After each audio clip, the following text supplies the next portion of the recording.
when you use the word registers, people naturally assume register births, deaths and marriages. In fact, we register property and land, and that's our base business, although we have a number of other registers. We recently did a survey which said 35% of Scots are aware of registers of Scotland, but when we pushed a bit further we found that 50% of those thought we did births, deaths and marriages. So we're currently looking at how we correct that. We're starting to work looking again at our brand. We're bringing a company called Brand Vista in to do some work with us. We're also redeveloping our internet and intranet. We're looking at actually promoting some of our services to the public, directly to the public rather than through solicitors. We think there's a huge interest at the moment in property prices.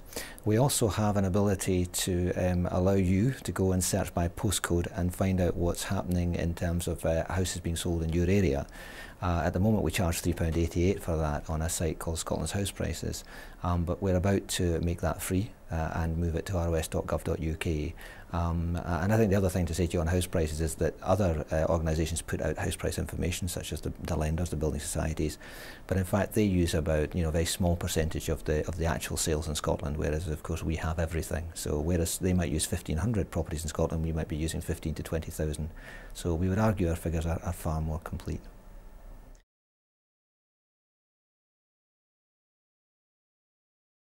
One of the problems for marketing at the moment is I think it's in a time of opportunity, and by that I think I most probably mean there's so much change. The fact that you guys are working in the area you're working in, and in different ways. I mean, no longer just standard internet. I mean, we've moved on from that, and I still don't think that businesses have even got their head around the internet, many of them, properly, certainly not as a marketing tool. And I think that old traditional, it's an advert, get it on television, is changed. Everybody knows that, but I'm not sure all the agencies are kind of geared up for that yet.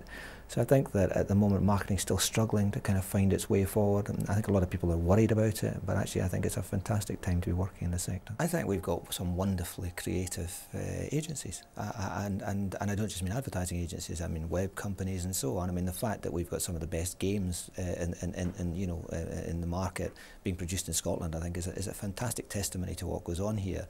But I think that in terms of the advertising, the quality of the advertising that's produced, I mean some of the award-winning stuff, I mean things like Leith's Snowman for bars, it's just outstanding. And and we win effectiveness awards and we do well, and I think some of the government advertising has been superb.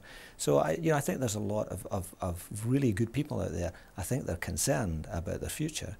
But I would say to them that for me, the great thing about the agencies is the creativity. You need creativity, whichever medium you're working in. So whether it's the internet or whatever, I think that ability to be creative is what really makes them stand out. And I think they need to harness that and drive that forward. I think a lot of the stuff you see these days is what you expect. I haven't seen anything that kind of really blows me away, but then maybe I'm boring. I keep looking at myself and think I mustn't be normal because I kind of do dull things. I don't spend my time, soaring through, these wonderful sites. I tend to go to the things I know and that I like. I'm very predictable. Do I click into ads? Now and again. Not that often. I'm far more interested in things that are particularly relevant to me, and I think that's smart advertising.